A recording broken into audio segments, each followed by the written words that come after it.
Bien-aimés frères et sœurs en Jésus, la grâce, la paix et la miséricorde nous sont données de la part de Dieu le Père et de Jésus-Christ, son Fils, notre Sauveur. Amen. Pour notre méditation de ce jour, nous allons lire dans le livre du prophète Jérémie au chapitre 17, les versets 9 et 10. Avant la lecture, nous chantons à la gloire de notre Dieu. Oui, le cantique tel que je suis sans rien à moi.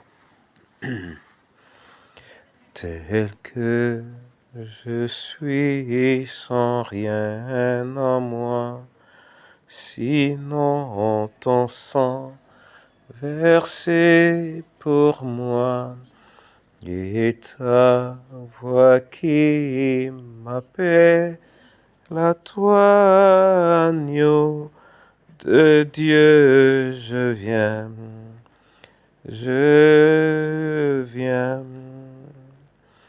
Tel que je suis, ton cœur est prêt à prendre le mien tel qu'il est, pour tout changer, Sauveur, parfait agneau de Dieu, je viens.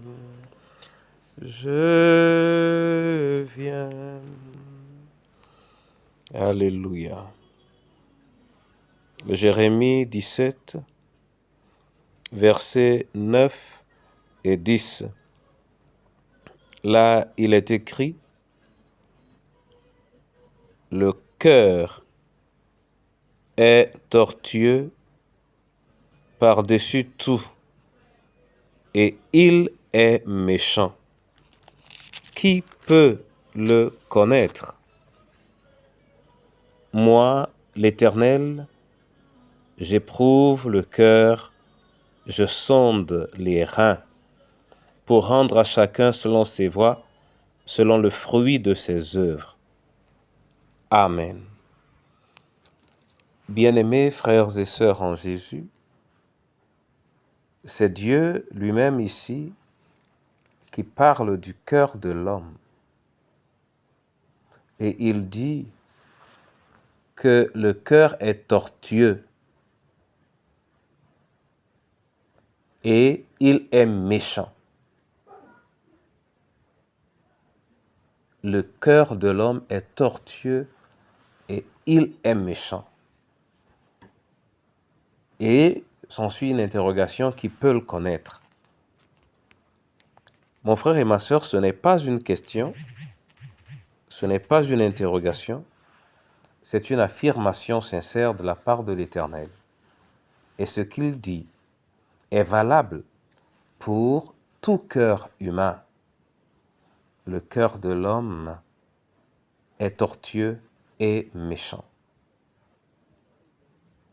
Et personne ne peut connaître le cœur de l'homme, c'est-à-dire le cœur de l'autre. Et j'irai un peu plus loin, personne ne peut connaître son propre cœur.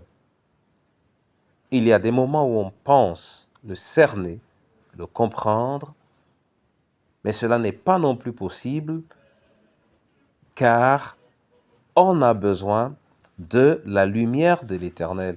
Et c'est pourquoi Dieu dit que lui, l'Éternel, il éprouve le cœur et il sonde les reins. Éprouver le cœur, c'est-à-dire le peser, le mesurer, le disséquer, discerner ses contours. Il l'éprouve et il sonde les reins. Et si notre cœur est ainsi à l'état naturel, et si l'Éternel le dit, ceci ne doit pas nous amener à nous perdre et à penser que tout est fini. Mais le fait que nous le sachions doit pouvoir nous pousser à chercher à découvrir comment notre cœur peut cesser d'être méchant, notre cœur peut apprendre à ne plus être tortueux. Que l'Éternel lui-même nous accorde la grâce de découvrir notre cœur à l'état initial ou à l'état nature, et qu'à partir de ce point, nous puissions, pourquoi ne pas, rêver à autre chose.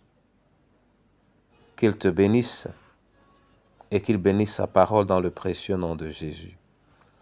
Amen. Éternel Dieu, lorsque je lis cette parole, je me rends compte, Seigneur, qu'elle s'adresse également à moi et qu'elle parle de mon cœur à moi. C'est pourquoi mes genoux par terre, j'amène vers toi mon cœur, Seigneur, afin que toi qui en es capable, en fasses autre chose. Viens, le long de ce jour, m'en accorder la grâce au nom de Jésus-Christ. Entre tes mains, les veuves et les orphelins. Entre tes mains, nos différentes familles. Entre tes mains, ton Église, dont le cœur est la somme de tous les cœurs qui se retrouvent dans ta maison. Viens manifester ta grâce. Viens nous attirer dans la repentance à tes pieds. Viens, élève ton nom au milieu de ton peuple. Oui, Seigneur, afin que par ta grâce, nos cœurs deviennent autre chose que ce qu'on en sait. Merci pour Christ, mort sur la croix pour nous, et qui nous donne de l'espérance. En Jésus-Christ, notre Seigneur et Sauveur, nous te prions et te rendons grâce. Amen.